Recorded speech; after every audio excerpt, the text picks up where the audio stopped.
அது அவங்க போயிட்டு அதுக்கப்புறம்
it'll be 0. அப்படி வராது. இப்படி வராது.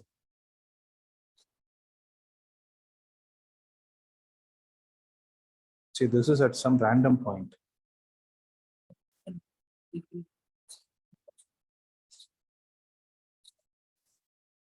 Minimum value is cos 180.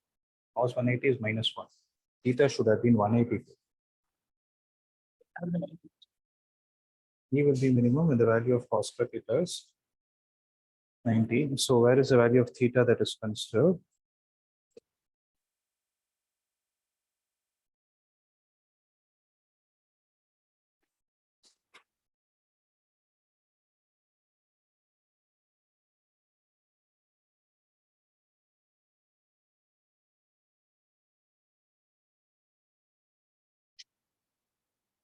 If theta is equal to 90, it is 0 there now. If it is minimum,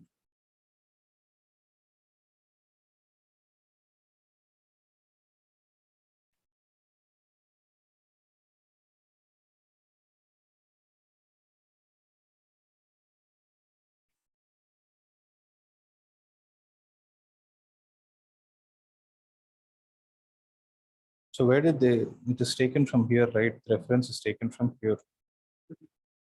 It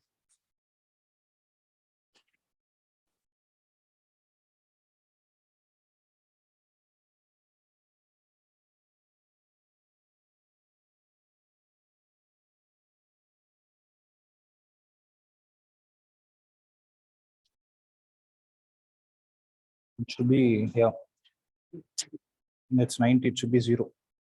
So what they're trying to say is electric field will be maximum along the axial and minimum along the AP. So that's why it should be 0.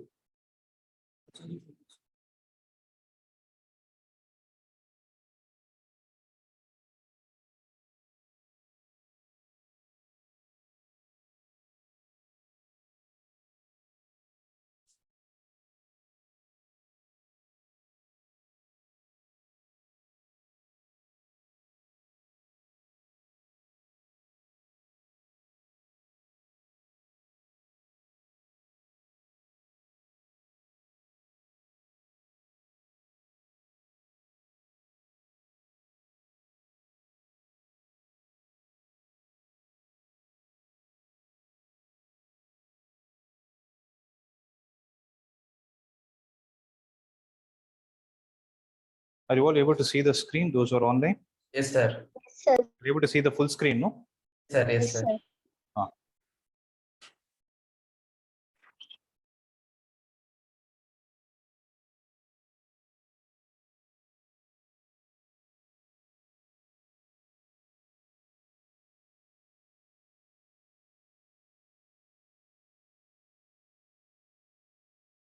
Okay. So yesterday, what was the last concept that we saw? We saw for an equatorial point, right? Electric field due to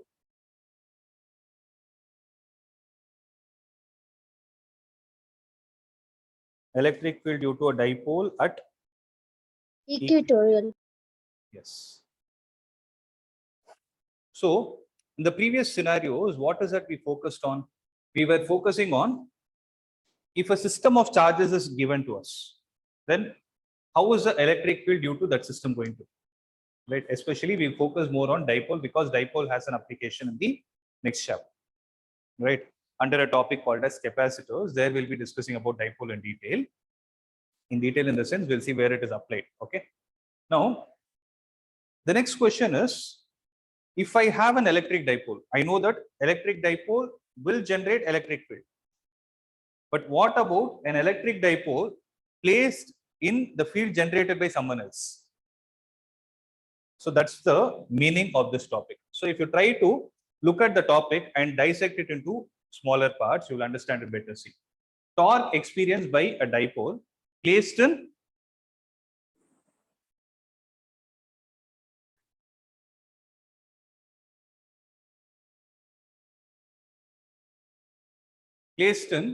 uniform electric field. The meaning of this,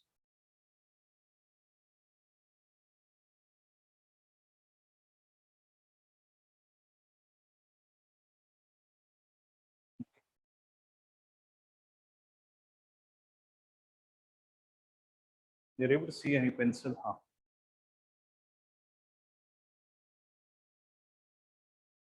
Yeah. So when it is placed in uniform electric field, first let's try to understand what does this uniform electric field mean in the first place. Right.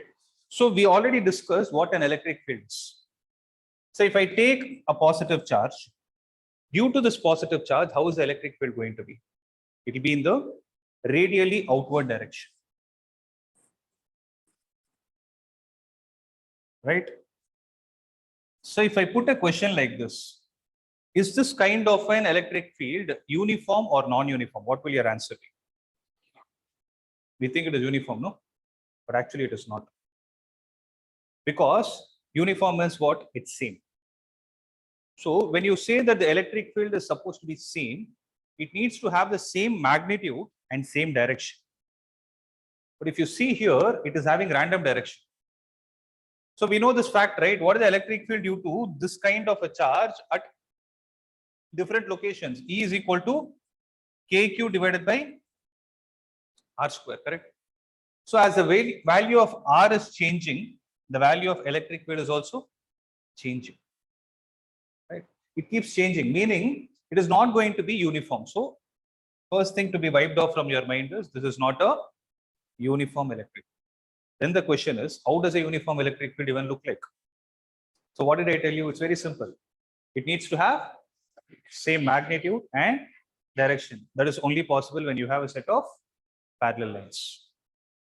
So this is how a uniform electric field is going to look like, where this electric field has a magnitude of E.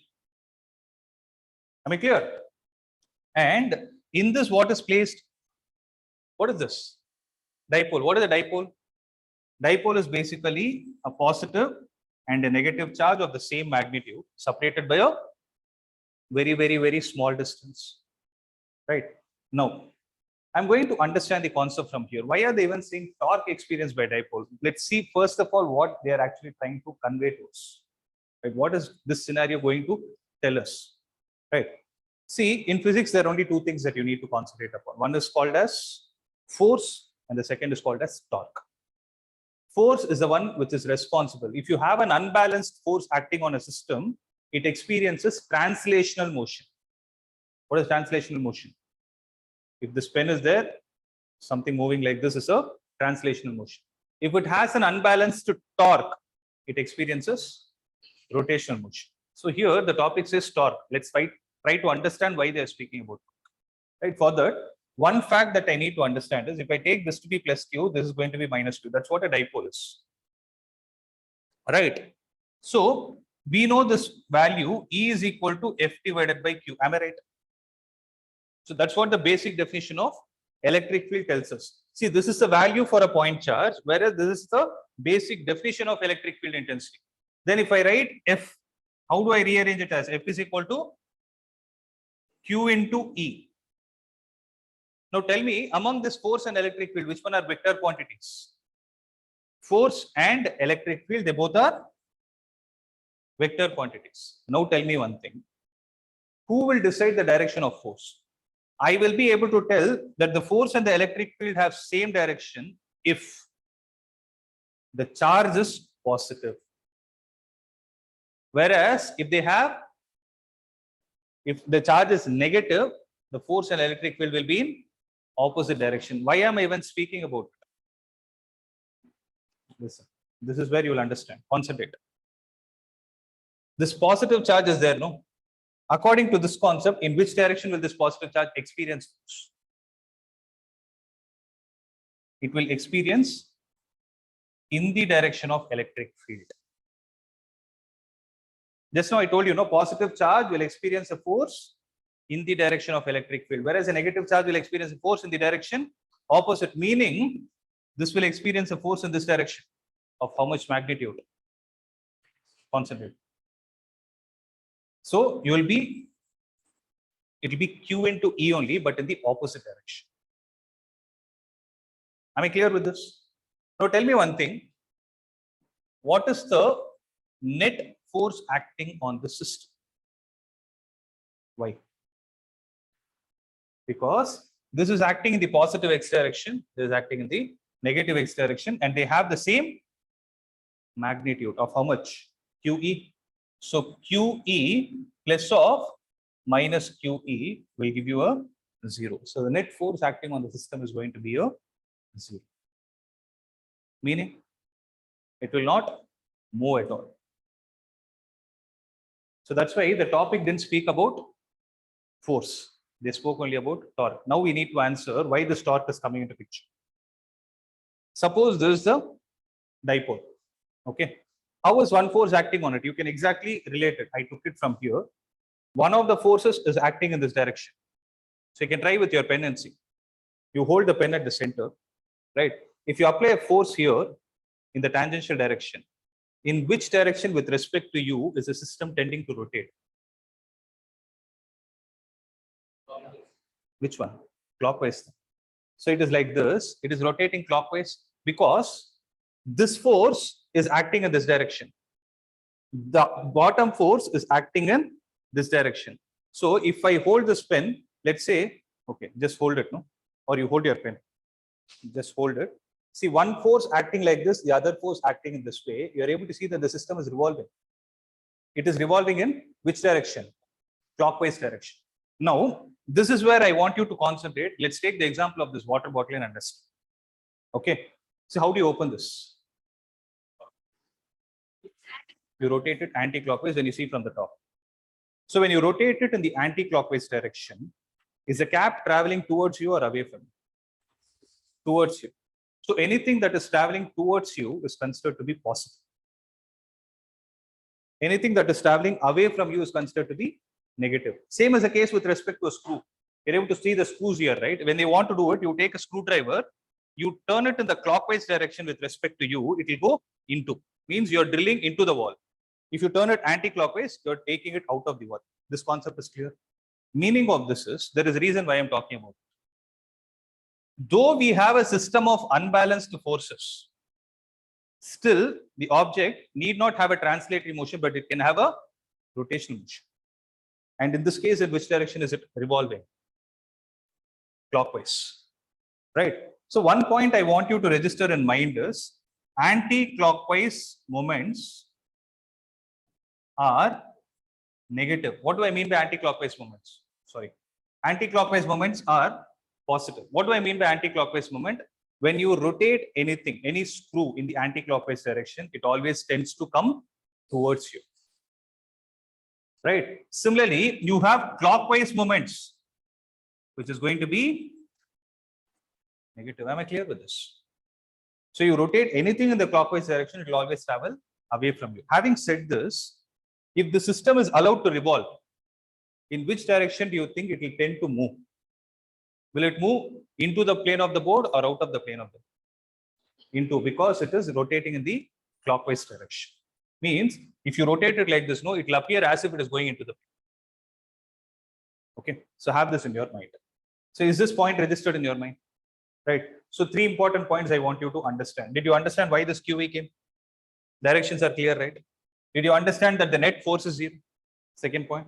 And did you understand the system is not having net force, but it is having a torque due to which it is revolving. Now our job is to calculate the torque. Now I'm coming from your 11th standard basic. Torque in the vector form is written as R vector cross F vector. Right? This is when you write it in the vector form. Whereas if you write the same thing in the scalar form, right, you write it as you cannot have cross and dot at the same time. FR sin theta, okay. They say something like force into perpendicular distance. Have you seen this? So force into, you write it as perpendicular distance, meaning whatever force you're applying, from the point of application of force to the axis of rotation, find the perpendicular distance. So whenever you talk about rotational motion, right? See, there is a difference. Okay, I want you to concentrate on this. There is a difference between rotational motion and circular motion. Can someone tell me what is the difference?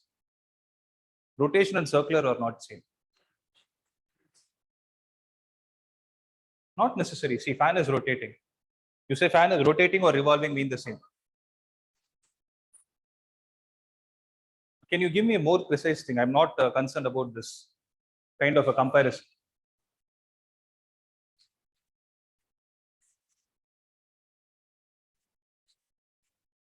Very good. That is one of the points. You were about to say something. Since you mean to say in rotation motion, there is no centripetal force. Point is, whenever you talk about rotation motion, right, you speak for a rigid body. Whereas when you talk about a circular motion, you speak for a point object. That is the first point to be noted. So when you speak for a point object, right, you do not define something like how she told it's a perfect point. You do not define the axis of rotation at all. For a circular motion, you define the center. For rotation motion, you define the axis of rotation. Meaning, if you take this fan into consideration, this fan is revolving about an axis that is the rod itself. Am I clear with that? In a similar way, when this system, if I'm saying it is revolving, I'm not saying it is in circular motion. Understand, this charge and this charge are in circular motion, but the system as a whole is in rotational motion. Minor point, but are you able to understand this?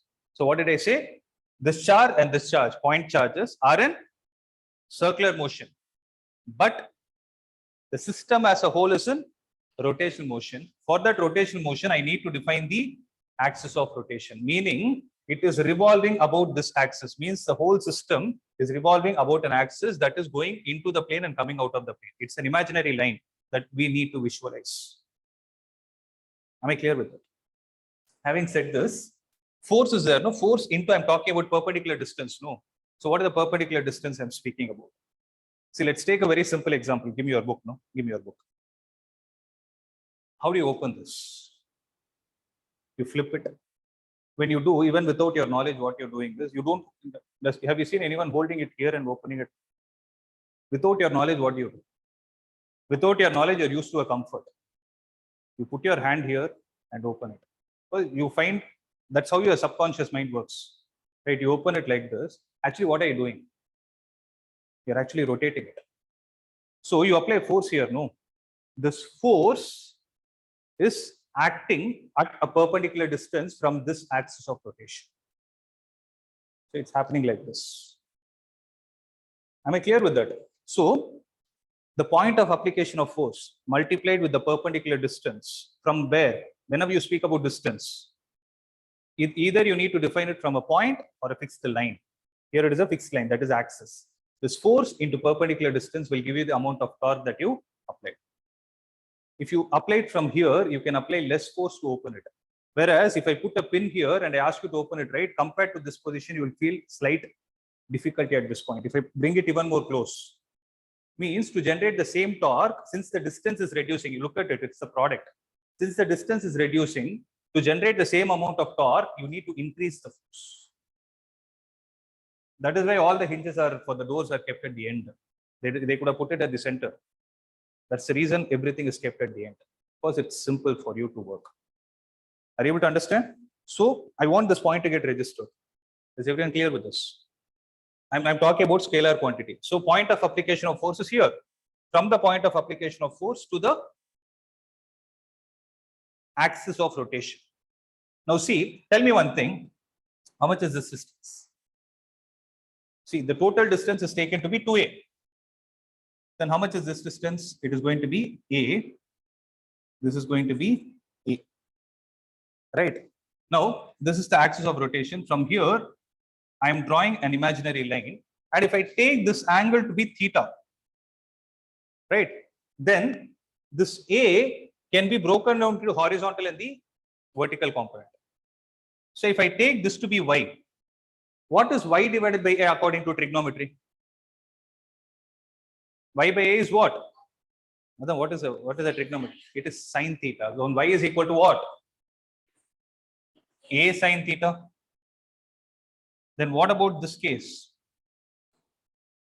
This is theta, vertically opposite. Oh, sorry, not this one. I'm sorry, not this one. If I drop it here, this will be theta. Right, this is still A. Then how much will this be? No, if this is theta is here, opposite. So it will be A sine theta. Now listen to this carefully. If I use this formula, torque experienced by the positive charge is how much? Force, how much is the force acting on it? You have the answer there. What is the force acting? Try it. It's there. You're able to see the value. I wrote it. No. Connect the dots. F is equal to QE into what is the perpendicular distance? From here to the axis of rotation, what is the perpendicular distance? A sin theta. That's it. Right. Now torque is a vector quantity. I told you, whenever you deal with vectors, first write down the scalar, then we'll break our head for the direction. So if I put an arrow mark on top of it, right, I need to assign a direction to it. Now tell me that QE is making the system revolve in which direction? Clockwise. What did I say clockwise is? Clockwise is negative. It is away from you, right? When you're seeing in this direction, if I take this to be the x-axis, this to be the y-axis, then towards you will be positive z-axis, away from you is going to be negative z direction, right? So when that is going to be negative z direction, what do I write the value as? Minus k cap. Makes sense. It's a simple point, but are you able to understand what I'm trying to say? Right? Now, if I take the torque that is acting due to the negative charge, yes, I Kalyan, right? Yeah, can you try? Just try, even if it is wrong, it's fine. So tell me what is that you're supposed to write for force. I'll tell you what I'm asking. Okay. This is a negative charge. This negative charge is experiencing a force. What is the value? It's there on the board. Nothing is out of this QE, right? So what should I write here? No, I'll write only QE because I have already assigned the direction. Okay. Then what is the perpendicular distance from here to the axis of rotation? That also I've written on the board.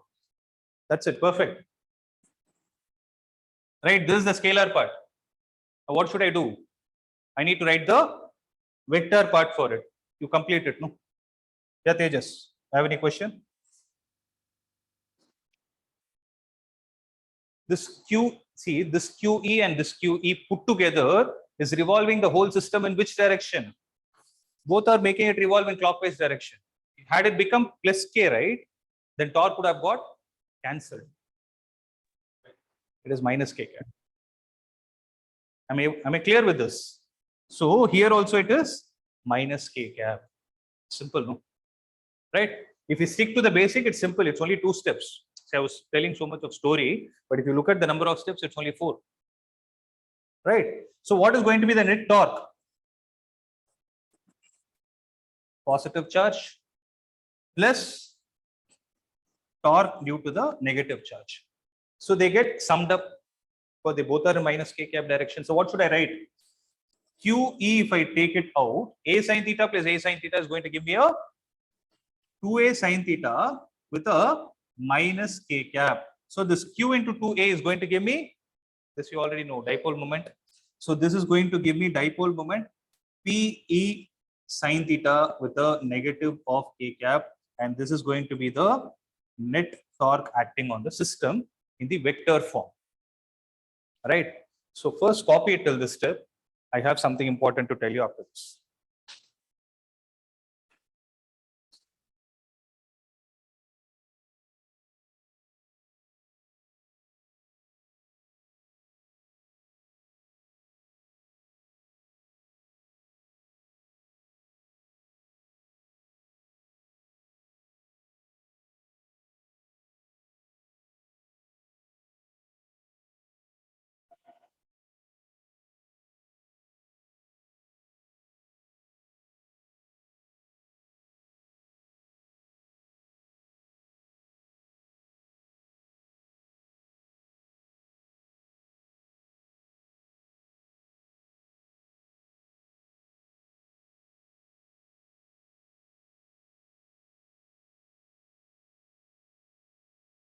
The pre-recorded Borodi path.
Its unit is fixed.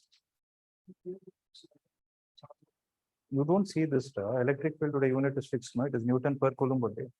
Yeah. Alright. So electric field to the value and the Newton per Coulomb, its unit. T is called dipole moment.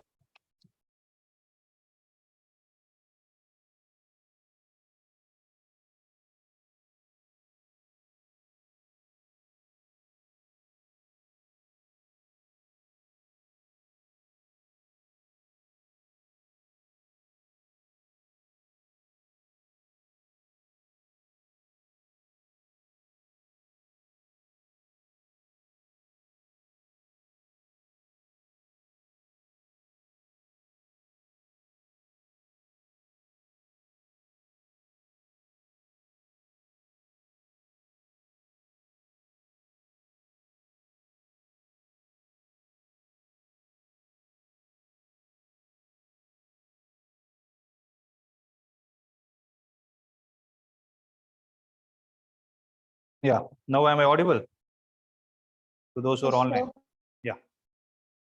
Shall we proceed? Yes, sir. Okay.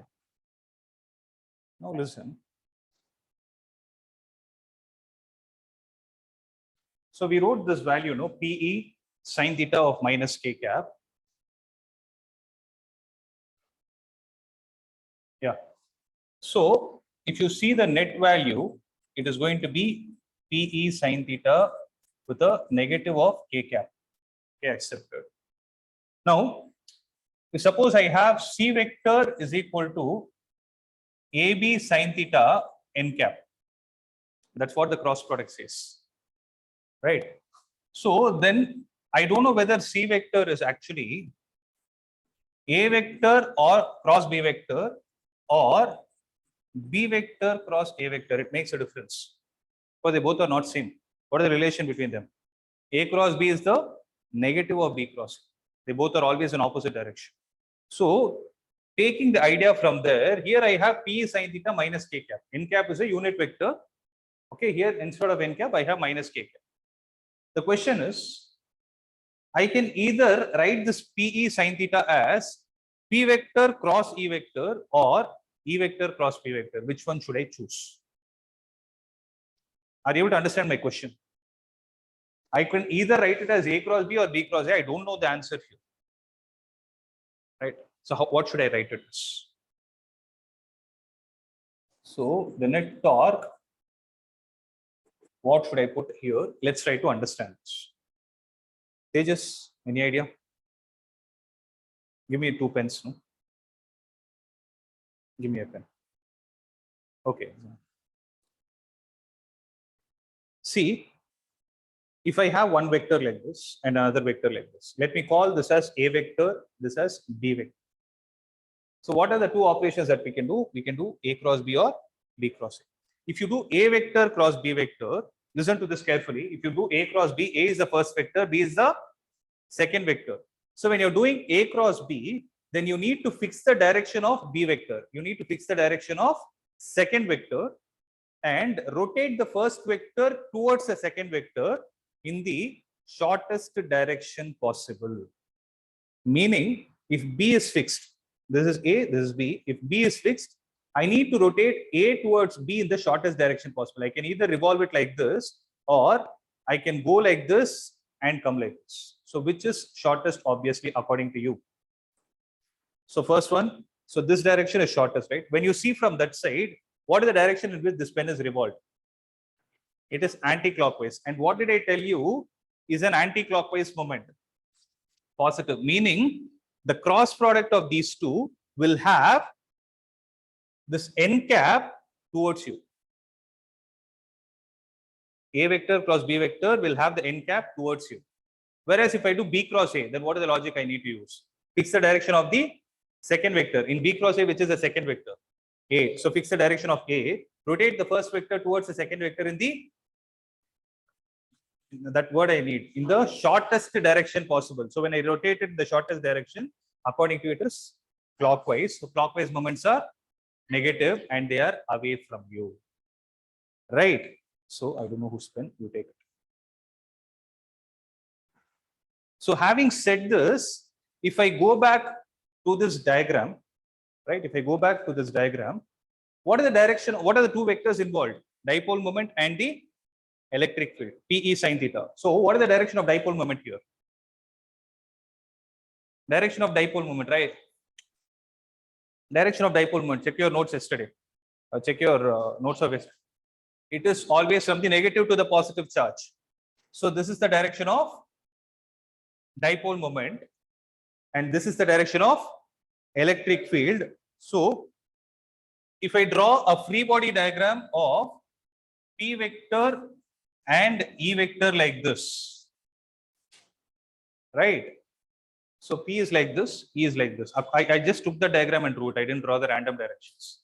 Now, if I take this as A and this as B, suppose I do P vector cross E vector, then what should I do according to the concept that I explained?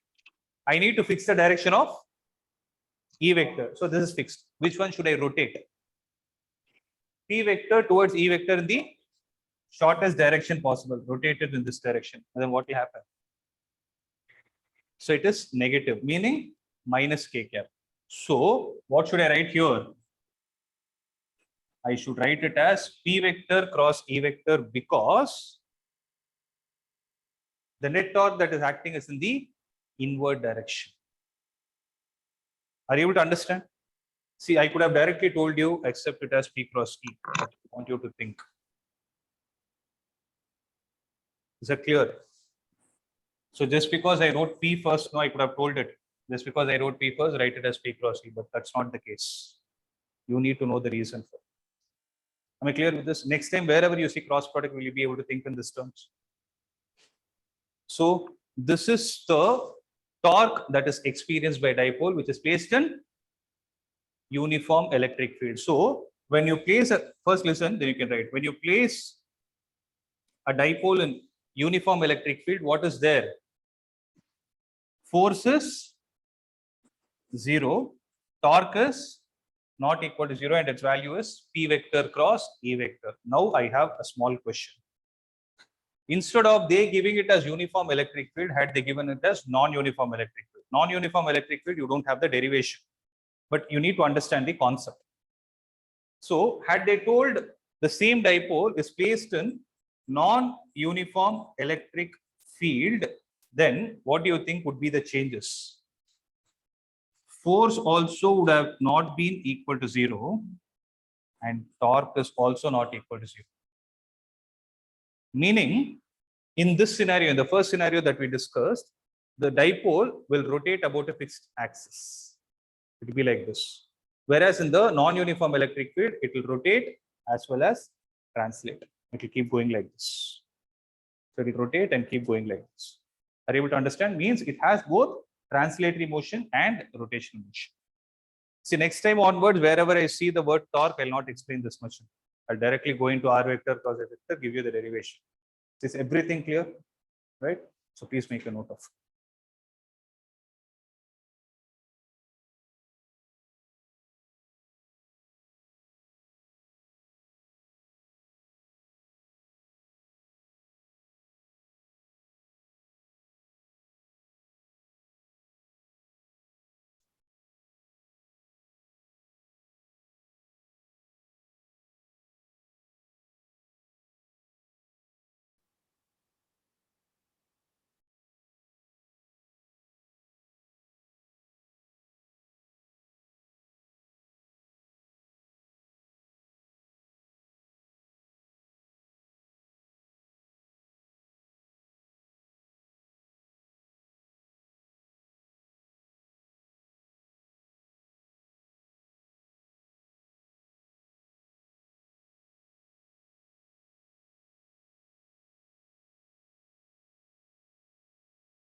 Clear with this?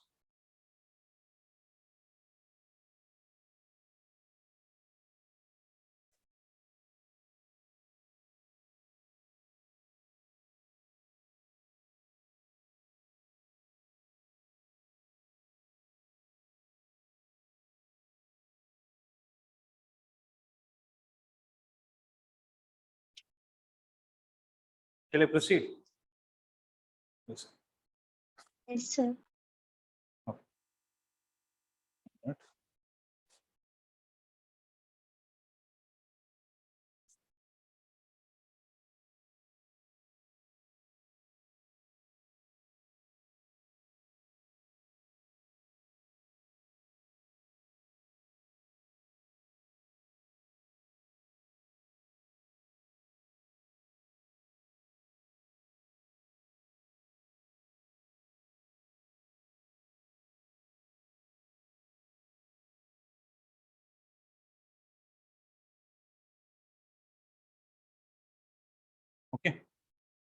So the next concept that we are going to see is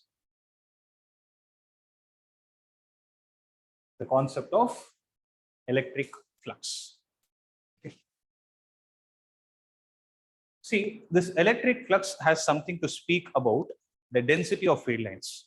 Okay, let's take an example and understand. Let's go with the same positive charge. So due to the positive charge, the electric field is away from it. Right? Suppose I take a small area like this. I take my hand itself and this area is taken.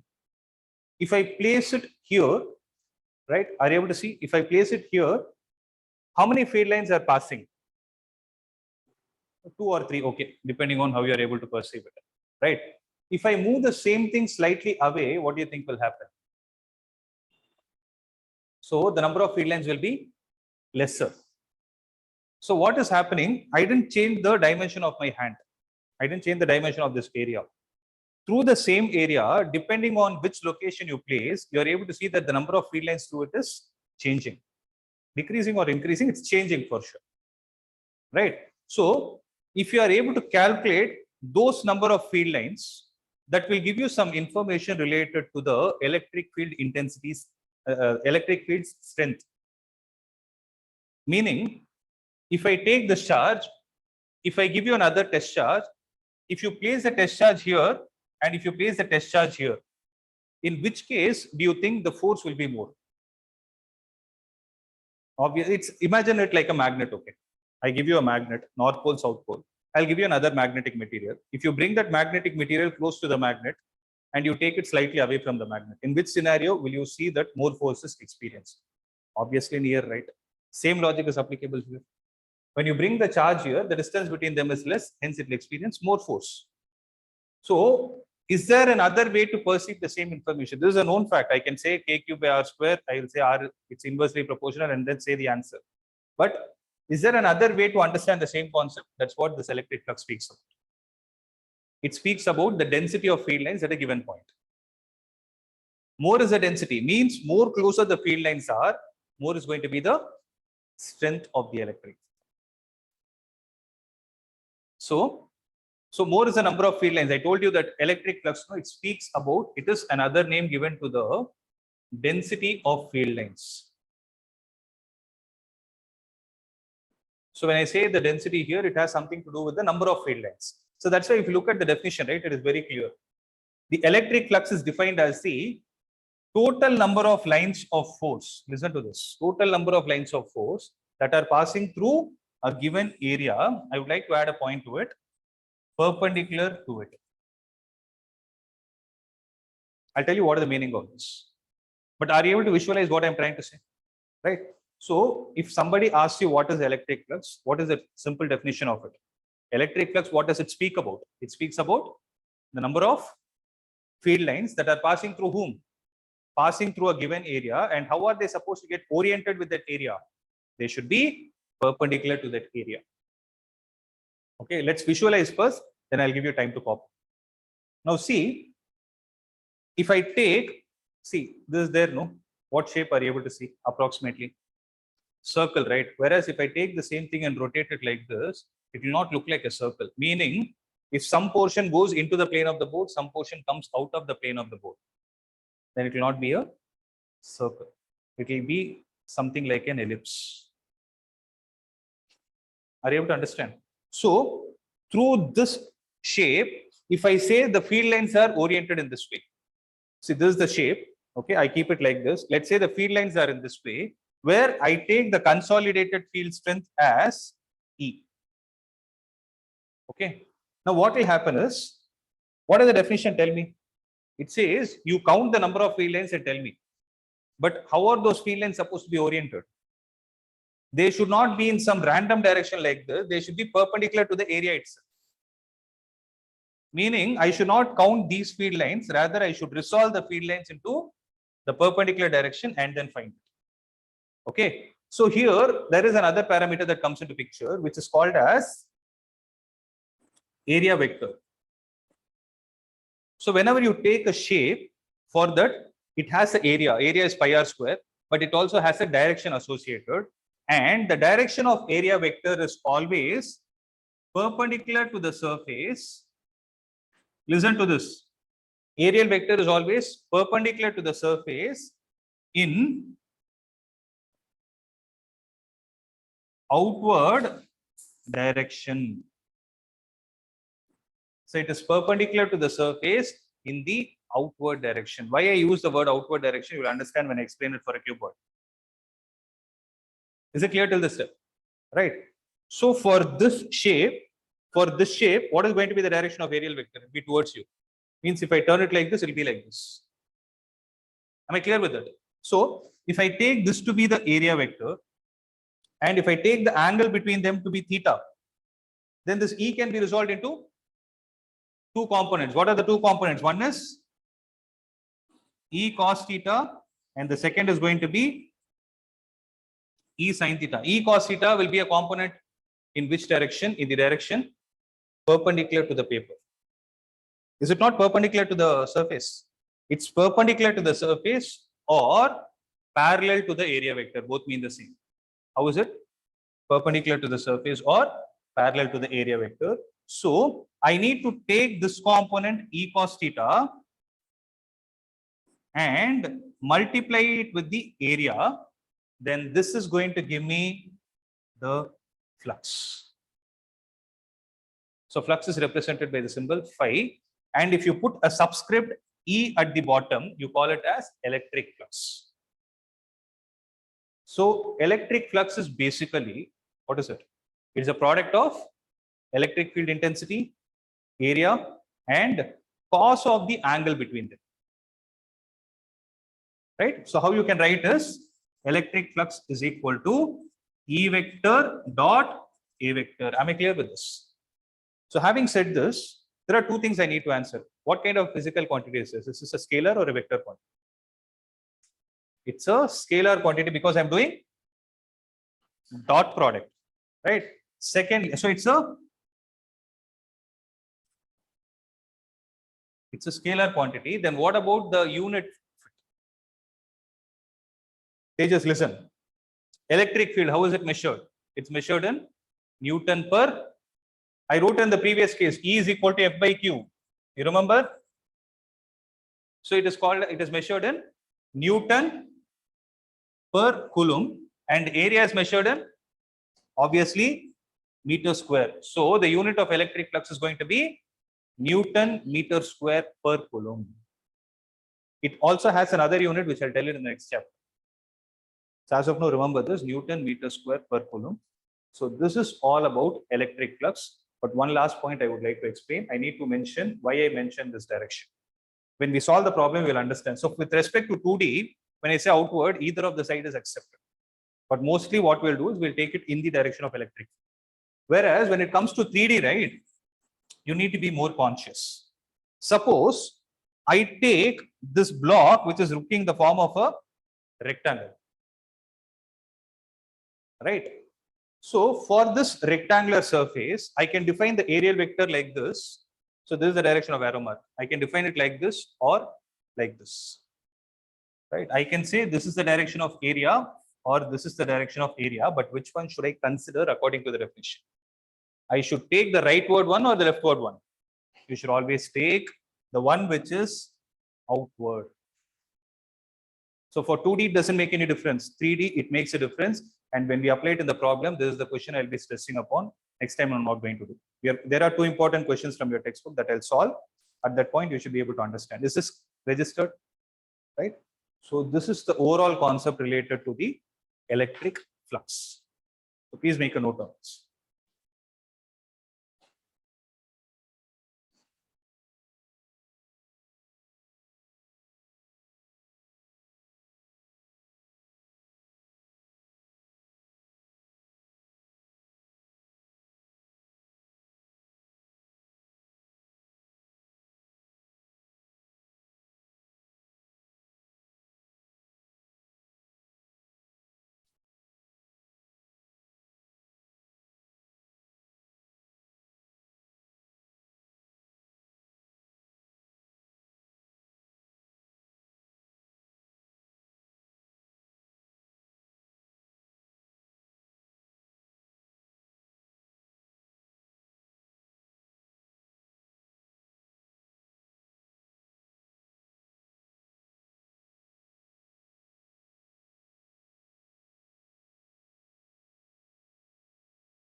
Clear, no?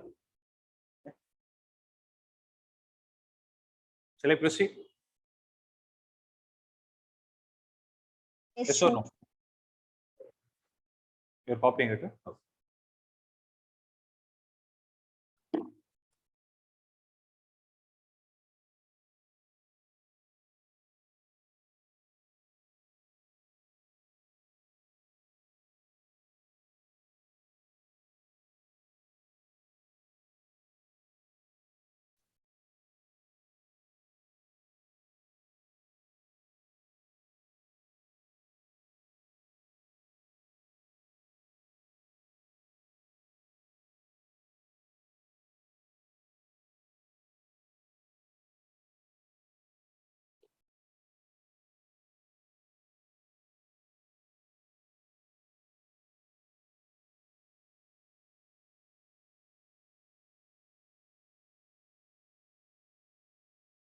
Okay.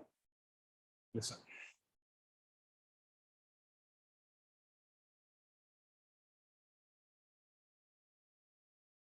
I hope you're done copying, no? Yes? Sai Kalyan, shall I proceed? Okay, listen to this. See, actually, I just wanted to give you an outline. We are about to complete this chapter. So we 4 more subtopics left out, right? So the first thing we saw is about a point charge. So what is the force? Who tells us about the force acting between point charges? Which law spoke about it? Coulomb's law, right? After Coulomb's law, we saw what happens with respect to point charge and what is the value of electric field created due to it.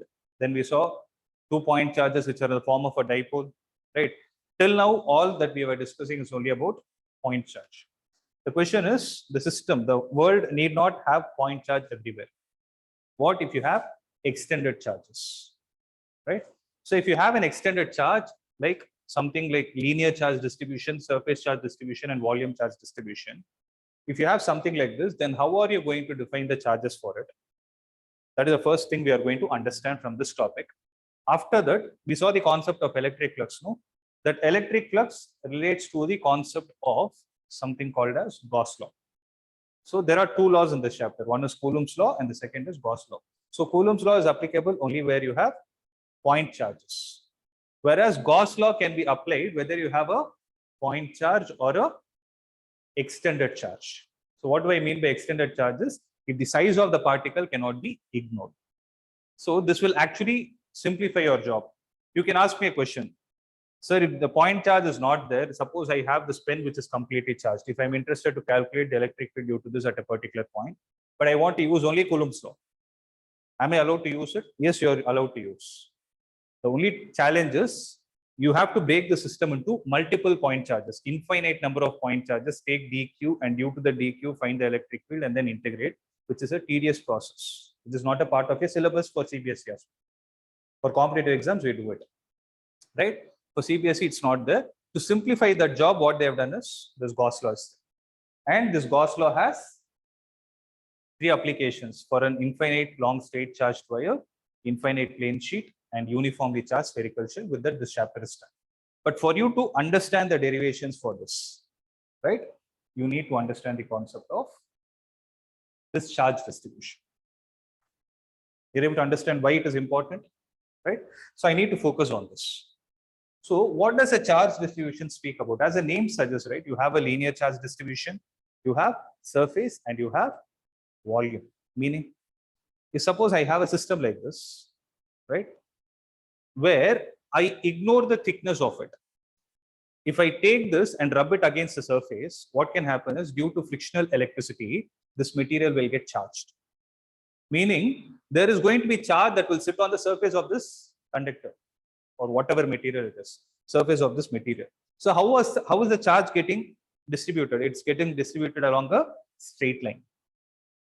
So if at all you have a system which is just a straight line on top of which you have charges that are distributed like this, then you call this kind of a system as a linear charge distribution. And for a linear charge distribution, what we do is, if suppose I know the length of this material, which I take it to be capital L, and I add, see, these are all small point charges. They get summed up to give you a total charge capital Q. So if I'm able to calculate the total charge Q and divide it with L, right? Then this is given a name called as lambda, where this lambda is called as linear charge density. So till now, whenever we speak about density, right, what is that will come to your mind? Density is always mass per volume. Actually, if I have to be more specific, what they speak about there is, it's called volume mass density. Meaning, if I take a three-dimensional shape, where is the mass distributor over the volume? But what if you take a two-dimensional shape? I'll tell you a simple example. Both are using class meter, almost similar. Okay, show.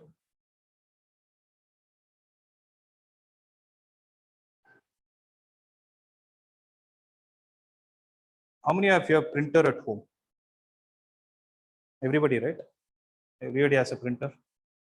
Have you ever gone to a shop and bought a paper bundle?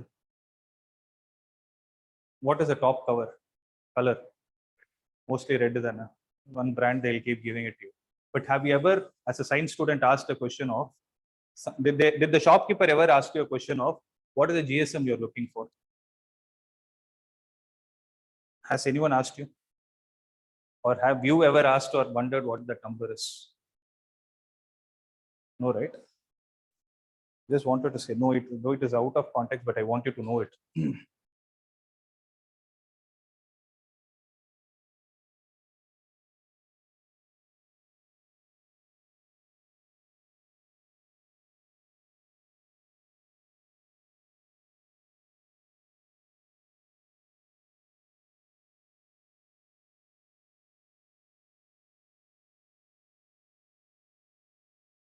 Okay, so I don't have that cover, but you know, when you go and buy a paper, right, there are different kinds of GSM. For example, they call it as 70, 60, 120, 130, 170. There are GSMs like that. Any idea about what the GSM? Can you guess what that would be? What is it? Very good. It's called grams per square meter. So what shape does a paper take? Rectangle. For a rectangle, what is the parameter you can define?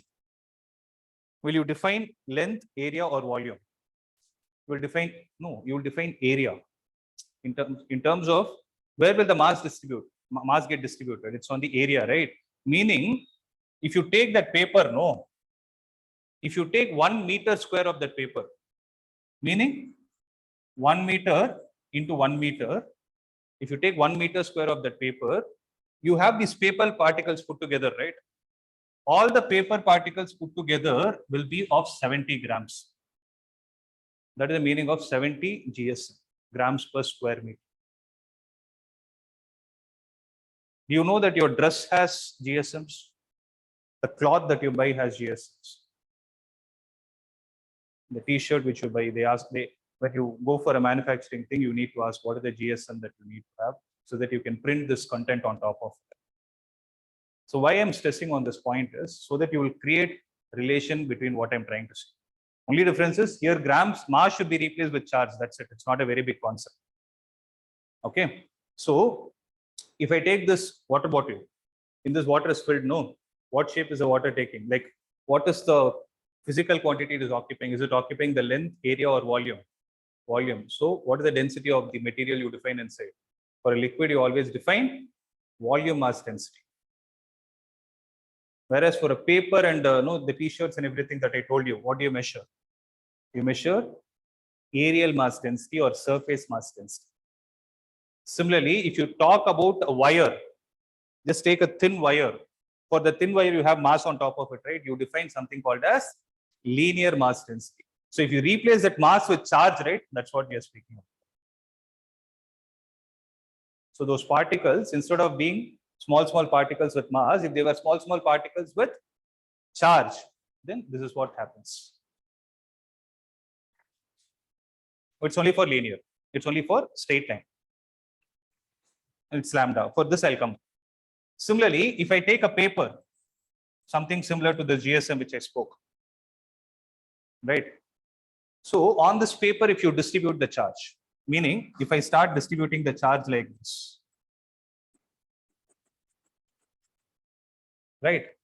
If I'm able to calculate this total area, let's say the area comes out to be A, and if I'm able to calculate the total charge, if I find the amount of charge per unit area, I repeat it. See, it's how will you put it in words? How will you define this?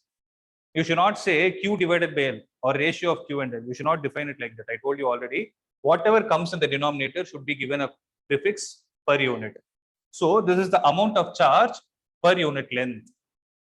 This is the amount of charge per unit area. So this is represented with the symbol sigma. In statistics, you would have learned the sigma, right? So both are Greek letters. So that's capital and the small. I don't remember which one is what, but they both are sigma only. So this is also sigma and the other is sigma. Similarly, if I take a volume and inside that volume, if the charge is distributed, then what do I write? I'll calculate the total volume. I'll write the total charge which is present within that volume. Then you will call it as, this distribution is called as volume charge distribution.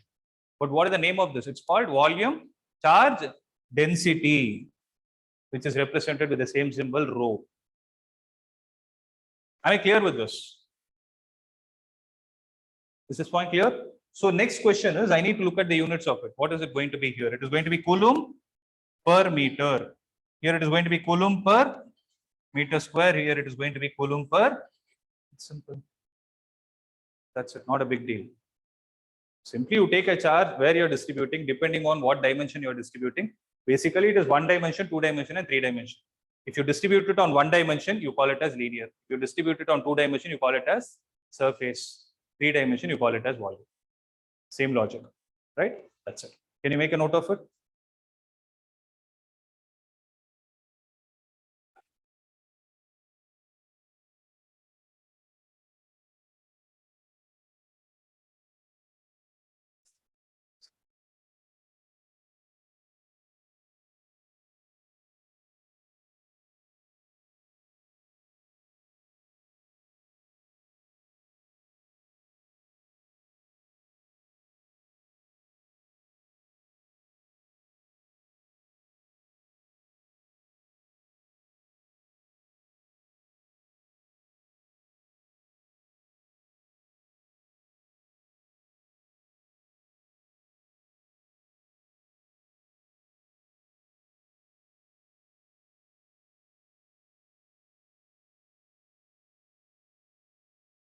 Here.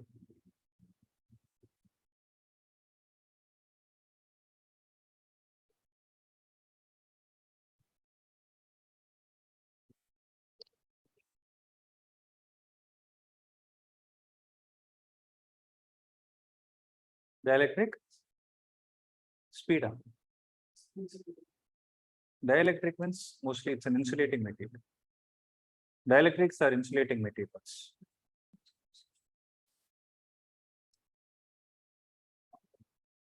They call it as dielectric. You can take, no, cube is also, sphere is also a 3-dimensional shape. It will hold the charge. There is an importance of dielectrics.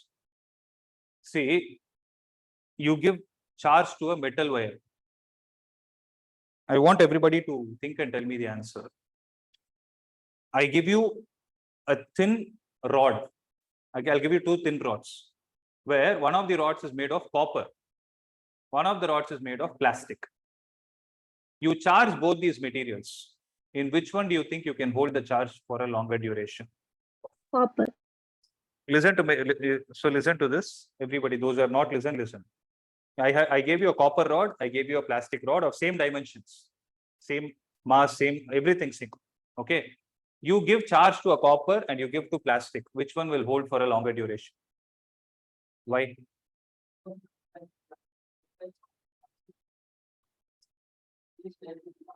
It will not leak to the surroundings. That is the reason why they gave a dielectric speed.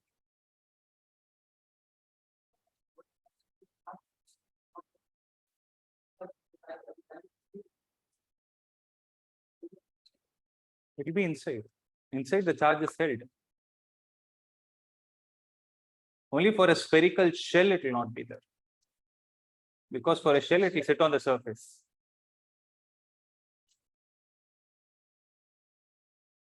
This dielectrics is a separate story which we'll learn in next chapter. I hope it is clear, no? Right. So as I told you, there are 3 more concepts left out now. What is it? I showed you the other slides. Gauss law and the applications of Gauss law. But in between, there is one thing that, see, this I framed it. Okay. There's something that I framed as a flow chart. So what would have happened in your textbook is they would have spoken like how you need to derive for the 3 charges that are there. But I'm saying I'm concerned about whatever question is being given to you, how are you going to do it? So I gave some 7 steps which need to be followed. Okay. So for this, as I mentioned, you need to first have the clear understanding of, for you to apply this, you need to have a clear understanding of charge distribution. And the second thing is you need to have a clear-cut understanding of electric flux. We discuss about flux, no? So the next class, what I'll do is first 10 to 15 minutes, I'll be discussing 2 important problems from your textbook. So have your textbook along with you. I'll discuss 2 examples on how to solve it using electric flux. Then we'll go to the Gauss law concept and apply it. Okay, it's very simple. I hope you could understand till now, right? Is there any confusion? Is there any topic that is tough? You could understand, no? So yeah, the update is tomorrow, maximum by Monday, I'll be completing this chapter. Monday, if not Tuesday, for your batch, right? So I'm not in a hurry to rush the portions. First few chapters are important. If you understand this chapter, 5th is easy for me because I need not teach. Wherever electric field is there, you will replace with magnetic field. My job will be easy. That is why I'm stressing this much. So I explained about torque here, right? Torque experienced by dipole placed in uniform electric field. What do you think will happen there? Torque experienced by dipole placed in uniform magnetic field. Same story. Instead of electric dipole moment, you will have magnetic dipole moment. Instead of electric field, you will have magnetic field. It's very simple, right? Similarly, the subsequent chapters will become very simple if this chapter's basic is good. So what I'm trying to say is tomorrow we'll have, next Monday, Tuesday. By Tuesday, maximum will complete this. And after that, you will have a test. So please be prepared with it. I'm just informing you ahead. So after I complete the first chapter, you will have 10 days time to prepare. I'll have to have a look at how many of you have worked on the assignment. So assignments will be given every week. Work on it sincerely. If there is any doubt, I'm not sure how many of you know this.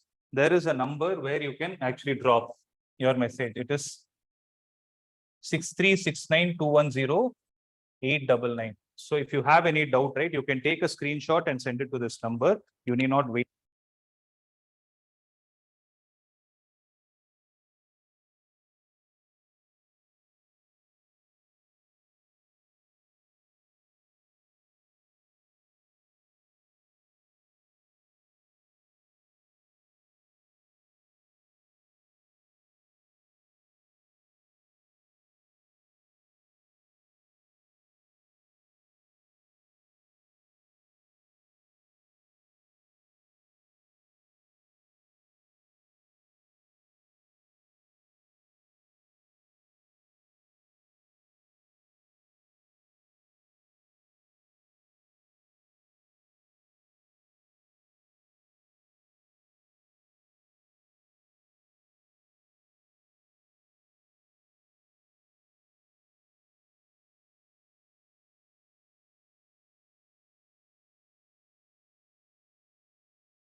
Sir, I can't able to hear you, sir.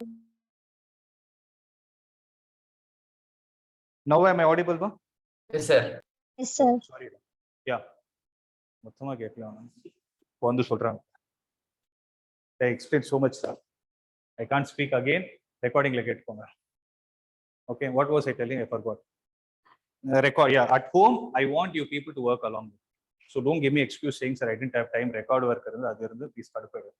Record works is the first thing that I hate on the planet. At least if you have that work, swallow it. Don't come and tell me, sir, I had this. Okay. So, இருக்கிற டைம்ல maximum 15 to 30 minutes is what I'll expect. புரியுதா நான் சொல்றது? For example, Monday class na I'll give the recordings before itself. I'm working on it. That is the reason I'm not yet confirmed. Because I have other recordings which are only screen recordings. But I want to give you proper recordings with the smart so that your job is easy and you're able to show this. Puriyada, I'm also working. Another excuses. Is that clear? And I'll be checking your notes also. Now I know you're writing it, but I don't want this time to get wasted in the class. Me teaching the same concept, this theory, anybody won't find it anywhere. The only thing, since I'm teaching you, I want my methodology to come to you. That is why you can go through my videos. So that when I explain the problems, you can connect to what I'm trying to say. So we'll focus more on problems. Okay, by October, I want you guys to be ready. Physics, and you should not complain saying that, sir, it's tough. It should be like a piece of cake. It's easy actually. Only thing is you need to work. If you work on regular basis, it's easy. That part alone, I want you to trust me and do what I say. Sharia?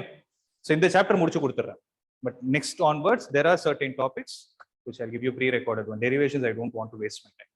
But it doesn't mean that you cannot ask me doubts. Like, let's say I'm giving you a derivation, for example, torque experience by dipole, I've given it last week. Let's say you went through the video, you didn't understand, you can still ask the question. First 10 minutes, I'll give you time to ask questions. I'm not saying you should not ask me questions. I'll not ask at all. How many ever times you ask, I can understand your thing. I will help you. But only expectation is work and come. Don't come without working. That will disturb me. So we have technology, we'll make use of it. Right? So I'll see you guys tomorrow. It's already late. I'll see you guys. Thank you, sir. Thank you. Thank you, sir. Yeah. Thank you, sir.